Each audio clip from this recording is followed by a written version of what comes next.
ఆపదలో ఉన్న పేదవారికి అభయహస్తాన్ని అందిస్తున్న Bhishmaraj foundation chairman K Raj Kumar రెడ్డికి Asia international cultural academy directorate అందజేసింది. తమిళనాడులోని వసూరులో డాక్టరేట్ను అందుకున్న ఆయన విద్య, ఉద్యోగ, ఉపాధి రంగాలలో యువతను ప్రోత్సహిస్తూ విశేష సేవలు అందిస్తున్నామని తెలిపారు. గౌరవ డాక్టరేట్ను అందుకోవడం సంతోషంగా ఉందని తెలిపారు. ఈ గౌరవ డాక్టరేట్తో తనపై మరింత బాధ్యత పెరిగిందని తెలిపారు. భవిష్యత్తులో మరిన్ని సేవా కార్యక్రమాలను చేపట్టేందుకు తన వంతు కృషి చేస్తానన్నారు రాజ్ కుమార్ రెడ్డి.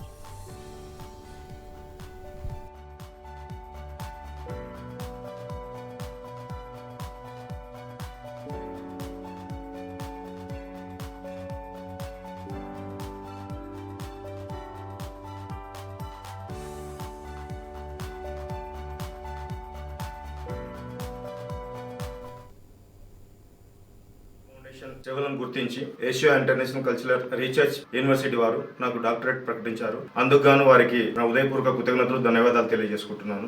ఈ ఫౌండేషన్ సేవలను గుర్తించి ఈ ఫౌండేషన్ కు భీష్మరాజ్ ఫౌండేషన్ సభ్యులు ప్రతి ఒక్కరూ నాకు సహకరించి ఈ కార్యక్రమాలలో ముందడుగు వేస్తూ అందరికీ సేవా కార్యక్రమాలు చేస్తూ ముందుకు సాగుతున్న తరుణంలో చాలా ఆనందంగా ఉంది.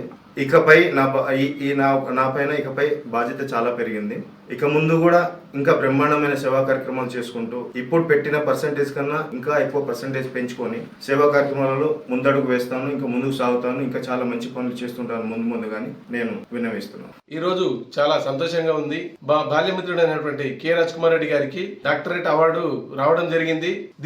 దీనికి వెనకాల మా మిత్ర బృందమైనటువంటి 96-97 బ్యాచ్ సభ్యులమందరము వెనుక ఉండి ఈ సేవా కార్యక్రమంలో నిమగ్నమై పూర్తిగా చేశాము. గత కొన్ని రోజులుగా ఈ సేవా కార్యక్రమంలో విద్య, వైద్యము, తర్వాత గ్రీనరీ తర్వాత దేవాలయాలకు అన్ని విధాలుగా సేవలు కొనసాగిస్తూ వచ్చాము. కాబట్టి మా మిత్రుడైనటువంటి రాజ్ కుమార్ రెడ్డి గారికి ఈ రోజు డాక్టరేట్ అవార్డు రావడం వలన మా మిత్ర బృందానికే పేరు తెచ్చినటువంటి కె రాజ్ కుమార్ రెడ్డి గారికి రావడం జరిగింది.